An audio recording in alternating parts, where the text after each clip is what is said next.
Welcome to the Biz Easy podcast, where small business is simplified for greater results. Brought to you by Resources and Development. Go to www.resources-development.com for help in taking your business to the next level. And now, help me welcome the host of the Biz Easy podcast, Steve McCrillis. Welcome to the Biz Easy podcast, coming to you from America's small business capital, recorded right here in Middle Tennessee while reaching across the airwaves all over the globe on this sunny, sultry day. Biz Easy, your resource to help take your business to the next level. Also, stay tuned to learn how you can get your free Biz Easy business tool at the end of this podcast. My name is Steve, your host, as we all learn how to stay better focused on the things that make you great and your business. Don't forget our new book available on Amazon. Isn't it time your business becomes Biz Easy? Now, if you enjoyed the podcast, you will love the book. I'd like to introduce you to my partner and our resident guru of coaching, our lead business coach, Skip Williams. Hey, Steve, how are you doing today? Doing well. What's going on? Well, I saw someone rob the Apple store yesterday, and it turns out now I'm being called as an eyewitness. Oh, where do you get these? From the bowels of the internet, I'm sure. Calls you having read the entire internet like AI. I'm not done yet, but I'm almost done. Okay. So what's on the agenda today, Skip? I want to talk about business owner stress. You know, being a business owner can be rewarding, but it also comes with its fair share of stress and challenges. So many, in fact, that you may be feeling stressed about the things you didn't even know you were feeling stressed about. Certainly, the fear of failure is always on a business owner's mind, and therefore the need to control is overwhelming. Then, if the business is not doing as well as expected for a prolonged period of time, fatigue and burnout begin to set in. If the business is doing well, then the constant need for perfection is a stress in its own way. Well, true, but stress? Now, wait a minute. I thought starting a business was all rainbows and unicorns. Everybody's happy and excited about not having a boss and being able to manage their own time and do their own thing and do it at their leisure, having a work-life balance, as it were. I'm just kidding, but I can appreciate, having been a business owner myself, I can tell you it's a whole different kind of stress. It sure is, Steve. And I've often said this to entrepreneurs. You know, they work to getting the doors open to their business in the startup phase, and they never work so hard in all their life. And then the day the doors open, I tell them now the real work begins. It gets harder, not easier. Yeah, that's right. So here's some common sources of stress for business owners: financial pressure. You know, managing the cash flow, dealing with expenses. Ensuring profitability can be extremely stressful. Economic downturns, unexpected expenses, or changes in the marketplace can add to financial pressure. Uncertainty and risk. Business owners often face uncertainty, whether it's related to market conditions, changes in regulations, the actions of competitors, the risk of failure, and the responsibility for the livelihoods of the employees can be overwhelming. Well, you know, you would talk about uncertainty. I think that is a big one, because theoretically, you've done all your research. I remember opening my first business. A lot of research was done, but my research was focused on where the best location should be. And I tried to manage the menu to the best of my ability. But you miss a lot of stuff, and you realize that after you get up and running. Yeah, exactly. But you know, the economic downturns and upturns and so forth, it's what we always hear Wall Street wants is predictability in the future of the economy, not unstableness. Right. So also long working hours. Entrepreneurs frequently work long hours, including weekends and holidays. That constant demand for attention and the need to be available can lead to burnout. Decision-making burnout. Business owners are responsible for making crucial decisions that can impact the success or the failure of their enterprise. The weight of these decisions and the fear of making the wrong choices, that can be stressful as well. Well, you know, with decision making, I've always said the beauty of being a small business owner is you're agile, you can move quickly, you can make decisions a lot. Well, when you think that you can make decisions to affect the outcome, after a while, it's like, that's all I'm doing. I am constantly switching gears here. I'm constantly answering questions. I'm constantly having to make decisions for my staff, which we'll obviously talk about. Well, and just to add to that, I've always advised that making no decision is worse than making the wrong decision. If you make the wrong decision, you'll find out pretty quickly and you can adjust. But Right. if you delay making the decision, then it's just pain without end. Employee management, dealing with personnel issues, hiring, firing, managing a team, that could be challenging. Balancing the needs and the expectations of the employees with the demands of the business, that's a continuous juggling act. Market competition, staying competitive in the market is a perpetual challenge. Business owners must adapt to changes. They must innovate.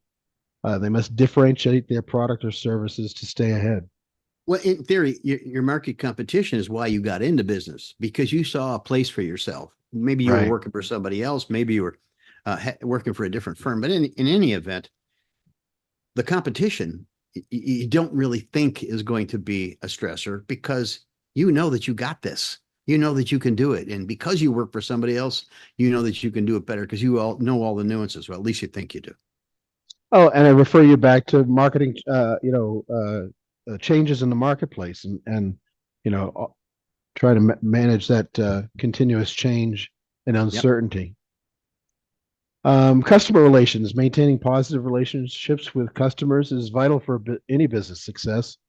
Dealing with customer complaints, managing expectations, and ensuring customer satisfaction, that can be demanding. One of the ones that really stresses me out whenever I'm involved in a business is regulatory compliance. Navigating the complexities of business regulations, ensuring compliance with legal requirements can be a real source of stress for business owners because much of it's out of your hands, right? Work-life balance, achieving a balance between work and personal life can be difficult for business owner. The demands of the business may encroach on your personal time, affecting relationships and overall well-being. And I got to interject that the work-life balance is critical for any employer with their employees. I mean, that's what the newest generations are looking at. I mean, unlike us, we work, tirelessly hours upon hours. These younger generations, all credit to them, they really enforce that work-life balance upon their employer. So as an employer, keeping that work-life balance and keeping it for your employees can be very stressful when you know there's more to be done and there isn't enough hours in the day to do it. Keeping Yeah. that sort of a balance is critically crucial to mitigate stress, but at the same time, it's crucial to maintain any degree of health. Insanity, right? Yeah. Yeah. Which kind of leads right into the next one, isolation. The role of a business owner can be very isolating. There are maybe fewer people to share the decision making burden, and the sense of responsibility can be overwhelming. They've got sometimes they feel like everybody's against them. They've got regulations on one side, they've got customers demanding something else, and employees demanding, and vendors demanding. They feel like one man or woman against the world, Yep. and I get it. On top of these common stresses, there can be additional pressures from the outside that are related to your business life. It's funny when you talk about on top of all these common stressors, 10 of them. Now that doesn't even consider the normal life stresses, right? I That's mean, right. everybody finds some degree of stress in what they do, but it's how you manage it. Let's not forget these even experienced business owners still have a life. Well, let's hope they do. And we've always tried to encourage people to keep that balance because keeping balance keeps perspective. You have to walk Right. away from it once in a while to be able to gain a better understanding or a better perspective about what you're doing. So, what are the life stressors that are added to the 10 business stresses? Well, you bring up a good point before we go there, and it goes kind of back to isolation. I've seen many business owners that for year in, year out, they live, breathe the business. All they do is get up, go to work late, go home. They don't have any personal life, and those people start to lose their perspective, as you put it. They start to imagine the world the way they want it, not necessarily the way it is. Yeah. and their perceptions get a little diluted. So it is important to have that work-life balance, if for no other reason, to take yourself out of that isolation, out of that little box. So not that we have created a list of all the home stressors, but paraphrase for us what some of those home stressors, in case we forgot, would actually be. Oh, there's probably more than this, but trouble on the home front. You know, you've missed too many baseball games. Your mate is giving you a hard time about how little your home finances are tight, or one of the many other issues that come up because you're trying too hard to succeed at your business. Then there's legal issues. Your company is being sued, or you owe the IRS, or perhaps you have a personal legal issue. Regulatory issues, which we alluded to earlier, but a new law that pops up and affects your business, a code violation, minimum wage change, government agencies breathing down your neck. These can be tremendously stressful. Not providing the way you want. Perhaps there's not enough money to do the things with your family that you wish, or just the opposite. There's plenty of money, but not enough time to do the things that you want to do with your family. And last on my little list here is drinking too much, because I see this often. It seems like the only relief these business owners get is to go home and have a few drinks, but or otherwise abuse your health. We often try and escape our pressure temporarily to provide a relief from the stress. So, So paraphrasing. those things can exacerbate. I'm sorry. Go ahead. Yeah, no, I'm sorry. Looking at all of these stressors, the 10 that you pointed out, they've come up with a business. Whether you know about them or not, and the 5 that are pretty common, you've kind of captured a lot of the different things. This really doesn't look like much of a work-life balance when you when you put it all in a capsule like this. Well, it's important to control those things and don't let those things control you. I think is the lesson here. You're gonna have those things happen in your business, but you can't let it derail you, burn you out, stress you out, take it out on others, etc. Sure. It's important for business owners to recognize that these stressors, and implement strategies that'll help them manage the stress effectively. This might include seeking support from mentors, building strong support networks, delegating tasks, taking breaks to avoid burnout. Additionally, maintaining a healthy work-life balance and investing in self-care can contribute to long-term success and well-being.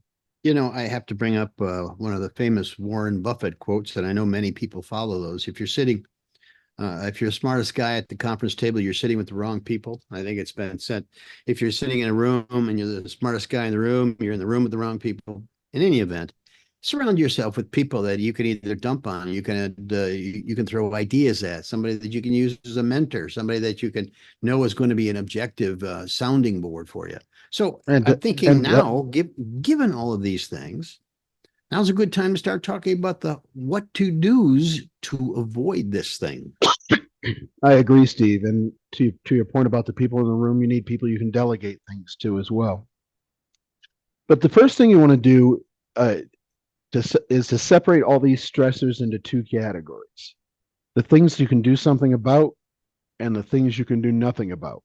Yeah. And that usually cuts the list in half, or approximately half. So then you can focus on the things that you can do by prioritizing them in order of importance and impact. Make the list and start checking things off. And I don't mean that figuratively. I mean a real list that will give you great satisfaction each time you check something off. It's critical. That way, at the end of a frustrating day, you can look back and say, I didn't get it all done, but I really made a dent in the list, and feel that accomplishment, right? You simply move from task to task. If you simply move from task to task or fire to fire, then you'll not feel any of the accomplishment at all. So memorialize your progress, stay on track, and that way, even a bad day has a silver lining. Well, yeah, that's true. In fact, there's a lot, and I don't think that we've ever had a podcast on goal setting, but there's so much information out there on how to set goals effectively, including a timeline, what the objective is, how you're going to accomplish it. But these are in addition, in many cases, these stressors are in addition to the normal day-to-day challenges and issues that you're going to run into in business, right? So I've seen so many business owners who've got everything nailed down. They've got a whiteboard with listing on it and they've got timelines. But what if you run into a small business owner who isn't organized? What do you do? Yeah, you just start with a pen and a piece of paper and put it all on paper, and then once it's on paper, you can start to dissect it and figure out how to conquer it all. So the next thing I would recommend is to delegate. Whether that is to bring in a partner or hire a manager that has the skills that you don't have, or to do a better job delegating to some of your to-do list to existing employees. It's critical to lighten that load and to reduce that stress. And it's just as important so that you can do some dreaming and planning work to take your company to that next level. We've talked about that before. Try to get others to take care of today's fires so that you can do some future fire prevention. Well, I'm not trying to be a Debbie Downer here, but I've found that so many owner operators, especially, have the most difficulty delegating. Yeah. Largely because they got into the business because they're good at it and they're good at something and they think that they're better than anyone else at it. In most cases, they are. But now they have to teach and coach others to be as good as them, right? Add that to the list. Now, that can be a relief when you find somebody and you teach somebody to do it and you find satisfaction in their work. And obviously, it's exactly what you just talked about. It's delegating that and knowing that it's going to get done the way you accept for it to get done. That's right, and it's one of the things I struggle with too is delegating, because as entrepreneurs we tend to be control freaks. We tend to want to control every little aspect, and it's so if that means you have to start with the simple stuff of having somebody go get your lunch instead of going out and wasting an hour for lunch, Sure. then start with small things if you want to, but eventually start handing out some real responsibilities to people, hold them responsible, have them report to you, and try and move things off your plate that way. The third thing is to go back and look at the things you can't do anything about list. Remember that one? Yep. So re-examine that list and see if you have any influence on these topics, or if you can hire a lawyer or a professional to help with these issues. If you can, then put a plan into motion. If you can't, then listen up. The most frustrating part about being an entrepreneur is the things that are out of your hands, like waiting for a permit or a license, or waiting for a potential customer to make up their mind, or being sued and waiting for a decision that you have no control of, or waiting for someone to get back to you, or anything else that's out of your control. It's very frustrating. I like that addition. Things that you can do nothing about. Once you've made that list, okay, wait a minute. Is this something I need to do? Or have I determined this is something I can do nothing about? Because you carry over it and okay, how much spending time on this is actually going to change the outcome? I think you have to review that list. I think that's a good recommendation. Yeah. I mean, the problem is a lot of time, deadlines usually in those things are out of your hands. So you just want to look at that list to make sure that there's nothing that you owe anybody by some sort of deadline, so that they can go ahead and make their decision about your future. So our business is our world and our domain, and therefore we want to be in control of every aspect. Even if that were possible today, and it is not, it would prevent you from growing. And that's the first lesson. You won't be able to grow. You won't be able to control it all. Learn to let go a little. Don't stress about what you can't control. Go home early and surprise the family. Fix what you can, and don't forget to pat yourself on the back for what you accomplished today and what you've accomplished so far. It is a long, hard journey. Take a breath, plan, execute the plan, and get help where needed. This is everybody's got some kind of stress. Some people handle it better than others, but I think that this simple guide to managing stress, know what to look for, know what to identify as do something about, can't do anything about, that is important. As you look at, I just hope that we haven't pointed out things that an entrepreneur may say, well, I never thought of that. Now I got something new to stress about. Yeah, the intent wasn't to add to your stress. That's right. Yeah. Excellent.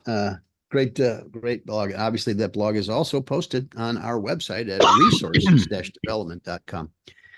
So it's now story time. Now, as you know, story time, if you've listened to any of our podcasts, is a real life example of a company who essentially had this kind of a problem, and it really made an impact on their business and also a solution that they came up with. I'd like you to listen to this story and kind of just absorb what Sarah had gone through. And you can see that you're not alone. Anyway, roll story. Let me tell you about a true story involving a small tech startup and its founder, Sarah. Sarah was a highly ambitious and driven entrepreneur who had a brilliant idea for a new software application. She poured all her time, energy, and savings into launching her company. Initially, things seemed promising. The product gained traction, and investors showed interest. However, as the company grew, so did Sarah's stress levels. She was constantly worried about meeting deadlines, securing funding, and outperforming competitors. Sarah struggled to maintain a healthy work-life balance. She frequently worked late nights and weekends, neglecting her own well-being. Sarah's stress began to manifest in various ways. She became irritable and short-tempered with her team, often micromanaging their work and stifling creativity. Employee morale suffered, and talented individuals started leaving the company. Sarah's relationships with investors also strained as deadlines were missed and deliverables fell short of expectations. Over time, the stress took its toll on her health. Despite her best efforts to push through, the quality of products declined and customer complaints increased. Investors grew concerned about the company's direction and started pulling out their funding. Realizing the detrimental impact of her stress on both herself and the company, Sarah made the difficult decision to step down as CEO and sought professional help to address her mental health issues. With a new leadership team in place, the company underwent a restructuring process. Though the road to recovery was challenging, the company, InnovateX, eventually regained its footing under new leadership. By prioritizing employee well-being and fostering a supportive work environment, the company was able to attract top talent and regain the trust of investors. Sarah, now in a less demanding role within the company, focused on her recovery and found healthier ways to manage stress. This true story underscores the sobering reality of how a business owner's stress can have far-reaching consequences for their company. It serves as a reminder of the importance of recognizing and addressing mental health issues in the workplace to ensure the long-term success and sustainability of a business. Okay, Skip, what are your thoughts on that? Well, I think Sarah did the right thing by stepping down or stepping back. There's plenty of examples where those owners can often lose their company, so you do have to be careful of that. But that's the key is that you aren't made to be an expert at everything. You're an expert at some things, and that's why you're well respected in business. But if the stress is one of those things that you can't handle, then get somebody else to take that off your shoulders so you can focus on the things that you are great at. It's a cautionary tale. I will agree with that.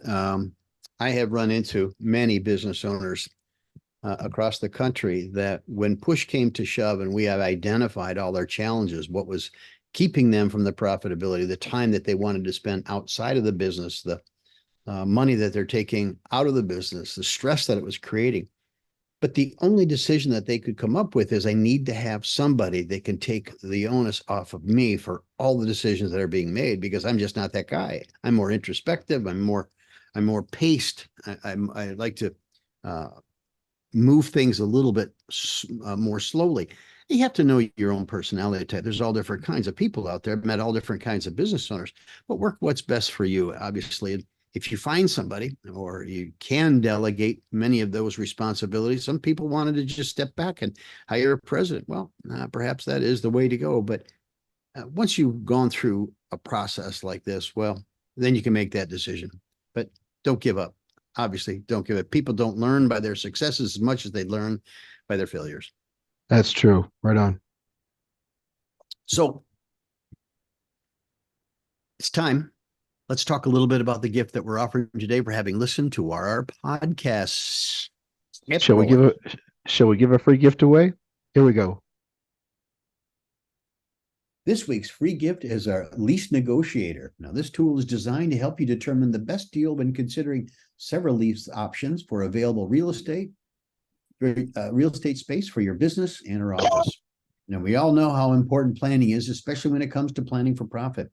To ensure that you are planning for the best financial terms and prices when considering a lease, this tool can facilitate that process. Now, let's let Skip show us around the tool. Hey, thanks, Steve. I hope everybody finds this helpful if they're in the stages of lease negotiations.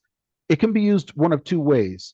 We've got a Model A and a Model B. You can use Model A and B to compare two different properties and two different landlords' offers to you, or you can use it for putting the offer of a landlord in Model A and then maybe tweaking those numbers in Model B so you can compare them side by side. So in this particular case, we changed the rent from $50 a square foot per year to $48 per square foot per year.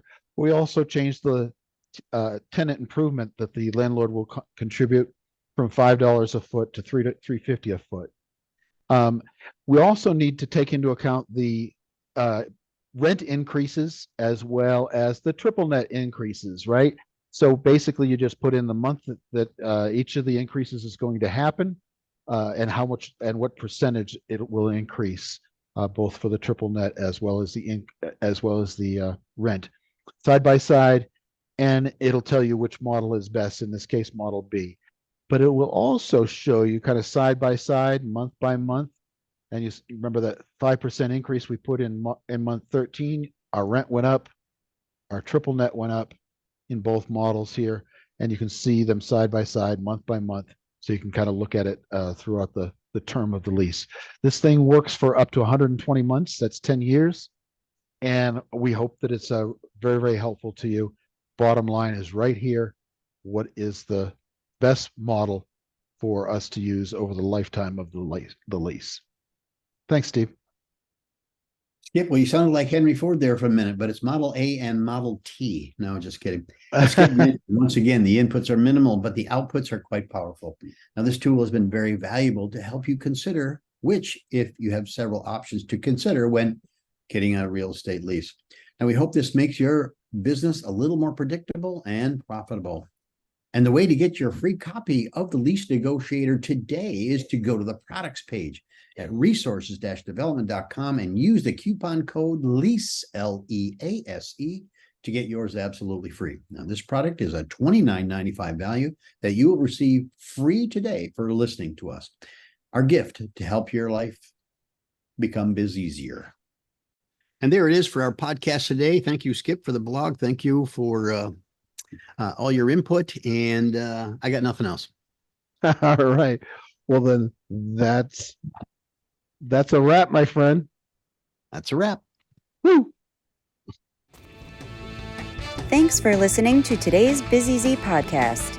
If you enjoyed our broadcast, we would kindly ask you to like, subscribe, and share with other entrepreneurs. See you next time on the Biz Easy podcast, where business is simplified for greater results.